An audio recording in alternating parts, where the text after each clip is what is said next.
Sainz has signed for Williams. Oh, God.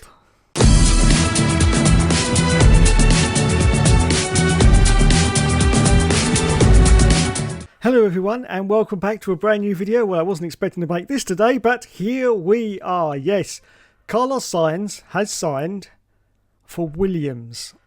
Yes, in my opinion, a terrible decision. Now let's have a look at the rumours. I can't substantiate whether any of these are true or not, but apparently he rejected a one-year deal at Mercedes, which seems absolutely crazy to me. Absolutely crazy. Why you'd give up even just for 1 year driving for Mercedes. But that's the rumour. I can't put any fact on that, but that was the rumour. He's also now snubbed a deal with Audi, of course, who are coming, or they are in the sport right now, but they are officially in the sport in 2026. He snubbed a deal with Audi as well.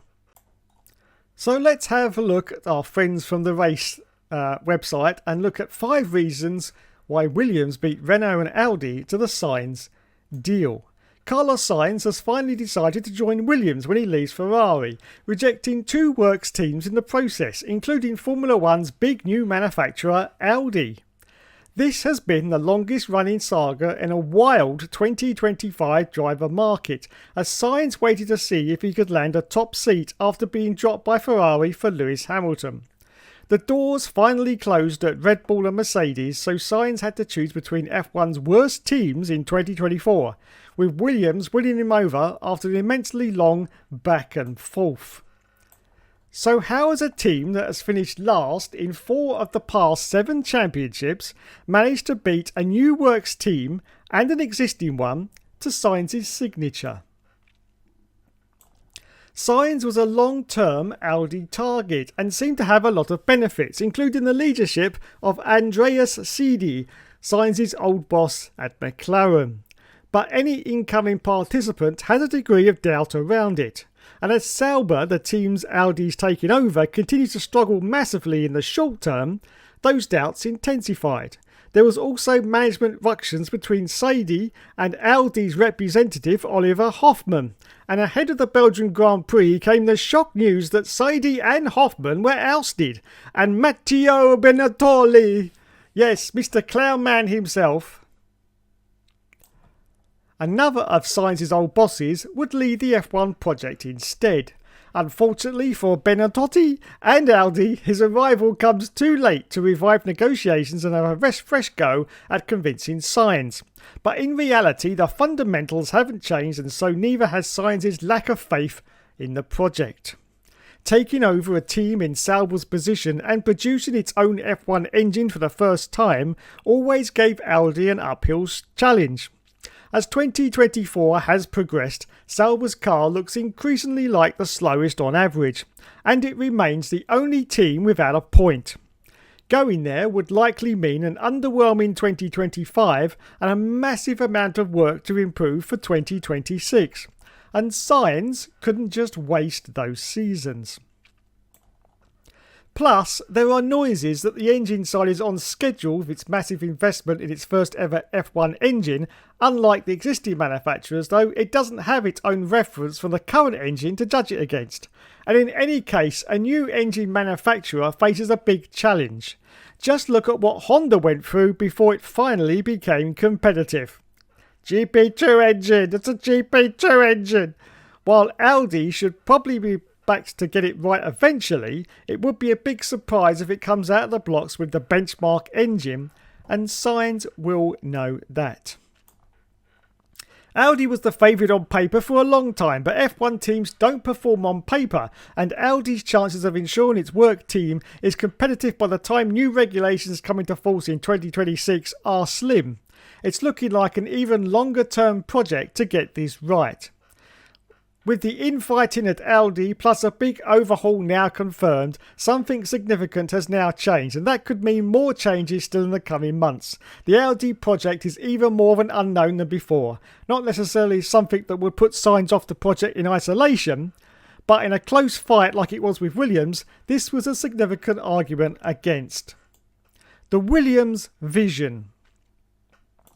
Williams has no standout short-term competitive argument to make to Sainz over Alpine. And it's not exactly stunning compared to Sauber either. But compared to these two teams, it has a more solid foundation, consistency and a clear strategy. It was becoming clearer and clearer that Williams team principal James Vowles was confident of landing Sainz in early June when his public rhetoric switched from "I don't want to talk about individuals in public" to "Sainz is our number one target." During that process, Vowles made a very bold assertion that it was an easy decision to join Williams. This was a big claim for two reasons. Williams' underwhelming history for most of the 21st century and the fact it was rivaling the Audi and Renault works teams, Williams would seem to pale in comparison to being the frontman for a manufacturer effort. But it is broadly on a good trajectory since the Dollaton takeover of 2020, and Vowles, who took charge last year, has recruited the esteemed Pat Fry as a chief technical officer, convinced Alex Albon to commit to a long-term deal, and grown the team to around 1,000 staff members, including a raft of senior signings announced at the end of June. He has strong support from the board, which is putting its money where its mouth is, and does seem to have genuinely modernised different parts of the team in terms of facilities, systems and working culture.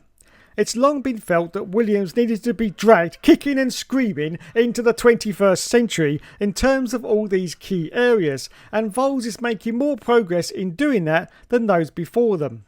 He believes Williams is now an entirely different proposition to 3 years ago, and Sainz clearly agrees. It has not been a straightforward process to come to this conclusion, and it looked like Williams would miss out, but eventually Vowles' honest campaigning has paid off. So there you go then. Carlos Sainz has signed a long-term deal with Williams. Personally, as I said at the beginning of the video, I think James Vowles has put a little bit too much into this for Carlos Sainz. It looks very impressive, and I hope to God it works out for Williams, because as everyone knows, I am a die-hard Williams fan, and seeing them where they've been in the position the last few years has been very heartbreaking for me. So if James Vowles can pull this off with Carlos Sainz, I mean, if they can get back to, I just don't see it happen, but if they can get back to those glory days, I can't see them getting back to the Renault days, but maybe if they could get back to the Williams BMW glory days, because you know they had some really good years with their partnership with BMW. If they could get back some of that, that would be really exciting, and of course would mean that we've got another team up there with all the others. We could end up with 5 teams all jostling for wins and position. It could be amazing. It really could be amazing. But I just feel that it's not going to come to fruition. And I just hope that in 2 years' time, we're not going to see Carlos Sainz has left Williams under a cloud, because that would be disastrous. But yes, so there you go. That is the news. Carlos Sainz has signed for Williams. Very surprised. I'm pretty shocked. And yeah, if they pull it off, I will eat my hat and say, well done, lads. But I don't know. I just can't see it. You can throw a lot of money at anything. It doesn't mean it's going to suddenly come good again, to be honest. So I have my doubts that the James Vowles vision is going to actually come to fruition. But I hope it does. I really do hope it does, because, as I say, I'm a die-hard fan of Williams. So let's hope, he does manage to pull this off, and it would be great. But as for Carlos Sainz, at the moment, looking at it from the outside, you can see that this is a terrible decision. He's leaving Ferrari, which, although, they're not at the top of their game and they've been basically dropping down a little bit over the past few races, they are still, a top Formula One team. And he is moving to Williams, who are not any stretch of the imagination a top Formula One team. And that's what I can't get my head around.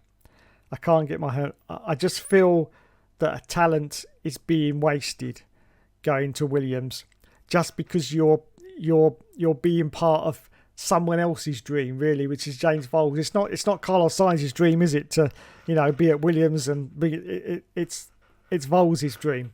And I can't help but feel that dream could end up turning into a nightmare. But anyway, I hope I'm wrong on that. I really do, because I'd love to see Williams up there fighting with Mercedes and the McLarens. Oh my God, that would be epic. It really would. So anyway, there's the news. Carlos Sainz has signed for Williams. Thanks so much for watching, everyone. You've been awesome as always. Let me know, as you always do, in the comments about how you feel about this and whether it's a real step back for Carlos Sainz, and has he made a grave mistake? Yes. Anyway, thanks so much for watching, everyone. I'll catch you in the next video.